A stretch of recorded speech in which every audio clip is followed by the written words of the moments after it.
Muy buenos días, hermanos. En este día, miércoles 16 de marzo, nos acercamos para compartir la reflexión de la palabra. Nos ponemos en presencia de Dios en el nombre del Padre, del Hijo y del Espíritu Santo. Amén. Antes de comenzar, hagamos nuestro acto de contrición y pidamos perdón por nuestras faltas. Yo confieso ante Dios Todopoderoso y ante ustedes, hermanos, que he pecado mucho de pensamiento, palabra, obra y omisión, por mi culpa, por mi gran culpa. Por eso ruego a Santa María, siempre Virgen, a los ángeles, a los santos y a ustedes, hermanos, que intercedan por mí ante Dios nuestro Señor.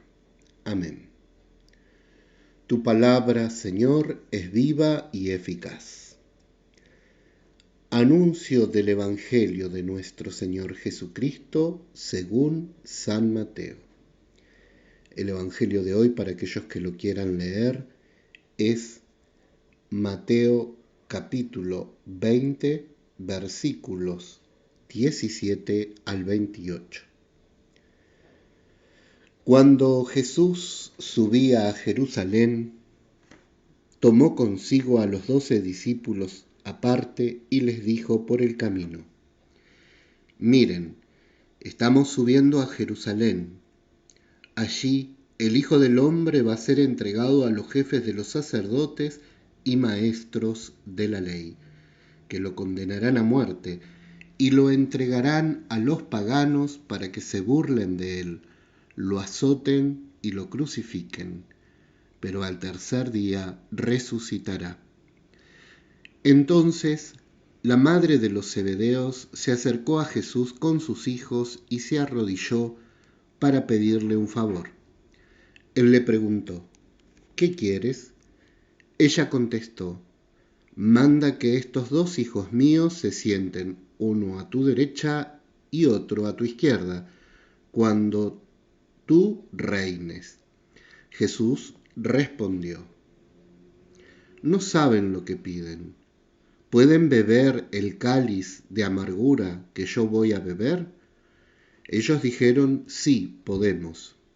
Jesús les respondió: beberán mi cáliz, pero sentarse a mi derecha o a mi izquierda no me toca a mí concederlo, sino que es para quienes lo haya reservado mi Padre. Al oír aquello, los otros 10 se indignaron contra los 2 hermanos, pero Jesús los llamó y les dijo: ustedes saben que los jefes de las naciones que las gobiernan tiránicamente y que los dirigentes las oprimen. No debe ser así entre ustedes. El que quiera ser importante entre ustedes sea su servidor, y el que quiera ser el primero, que sea su esclavo.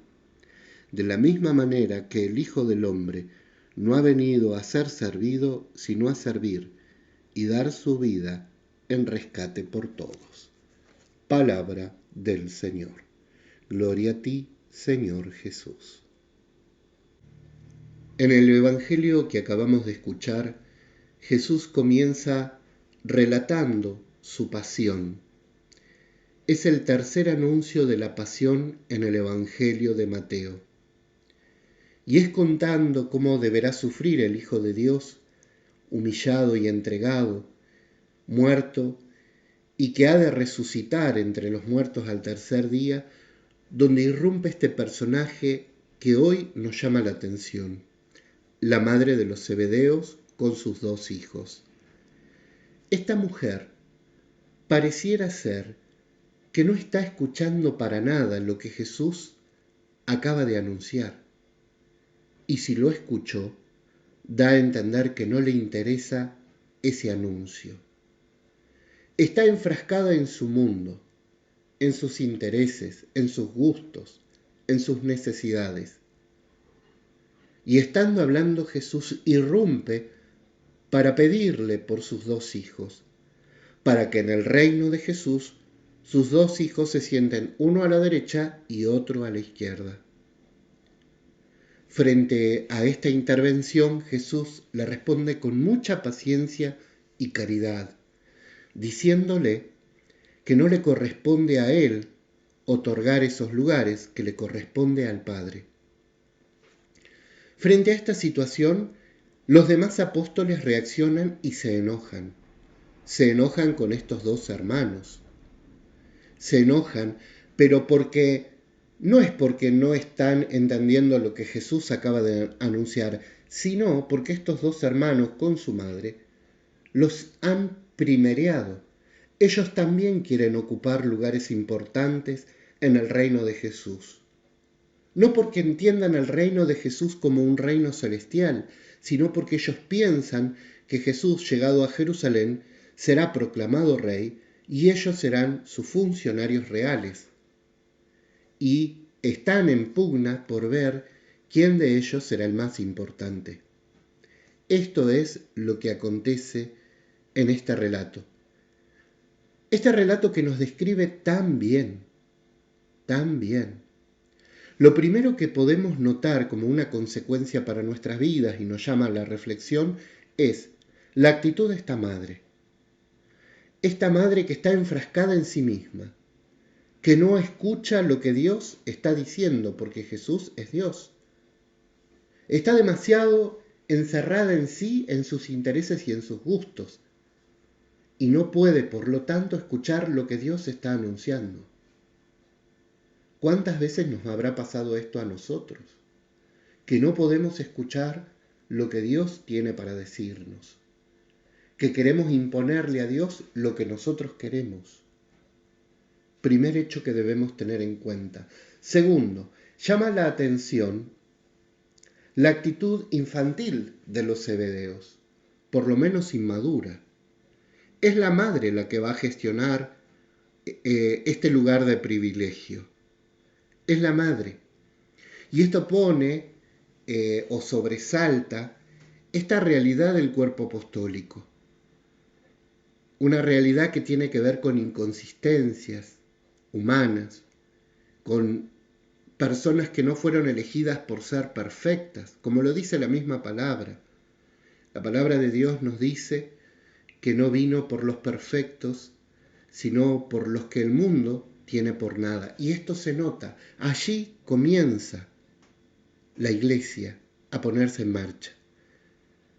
Y que estos personajes nos representan a todos, con nuestras inconsistencias, con nuestras cosas a cambiar y trabajar.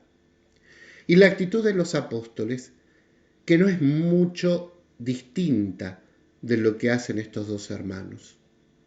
Lo que hay en el corazón de los apóstoles es ambición por el poder.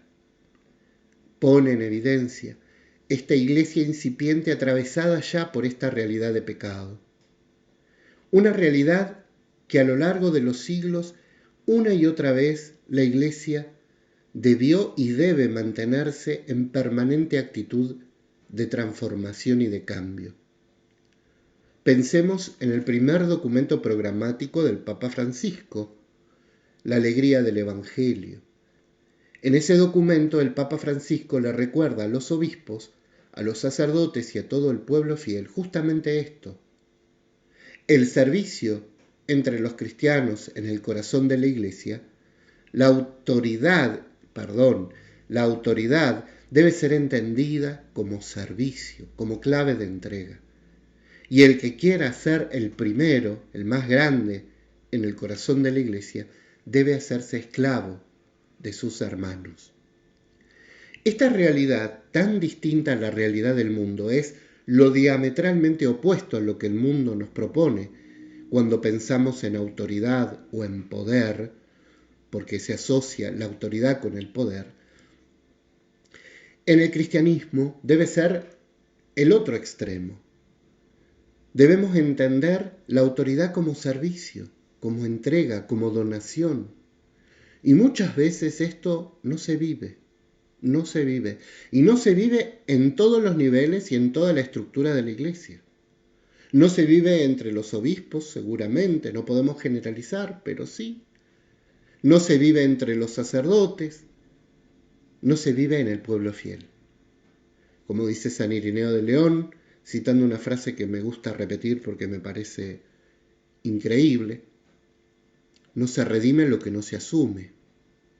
Debemos admitir que muchas veces el trabajo en el corazón de la Iglesia obedece más a búsqueda de lugares y de poder que a una clave de servicio. Si no, estaríamos negando nuestra propia historia. ¿Cuántas veces el poder está presente entre nosotros? Ver quiénes ocupan lugares de mayor privilegio. Frente a esta realidad que conoce bien el Papa Francisco, hace un llamado fuerte a toda la Iglesia a vivir en la clave del servicio.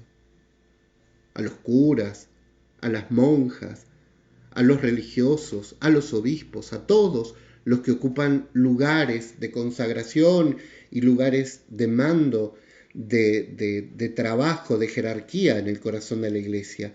Aun cuando haya autoridad, esa autoridad debe ser ejercida en caridad como servicio. Y lo mismo debe acontecer en el pueblo fiel, donde a veces se arman verdaderas batallas campales por ver quién o cuál ocupa tal lugar, quién tiene la llave, quiénes son los favoritos del sacerdote, quiénes son los favoritos del obispo, quiénes son los que manejan, una parcela de todo lo que hay que hacer dentro de la iglesia. Guerras campales en el corazón del pueblo fiel por ver quién es más importante. A mí me asombra en lo personal la paciencia y el amor con que Jesús les enseña a sus apóstoles. Y me sorprende la dureza de nuestros corazones que nunca logra entender este texto, esta palabra, entender la autoridad, el poder inclusive, como un servicio a los demás. El único poder que debiera haber entre nosotros es el querer servir y darnos por los demás. Lamentablemente a veces no somos testimonio de esto, tenemos que admitirlo. No somos testimonio del amor entre nosotros, no somos testimonios de este anhelo de servir a los demás. Y nos volvemos poco creíbles. Por eso, queridos hermanos, hoy, en este tiempo de Cuaresma, en este tiempo de preparación de nuestro corazón, pedirle al Dios la humildad y la caridad suficiente para ser verdaderos servidores de los demás, verdaderos servidores del reino. Llegue a todos ustedes en este día la bendición de este Dios que nos ama, que nos tiene paciencia, que nos cuida, de este Dios que es Padre, Hijo y Espíritu Santo. Amén.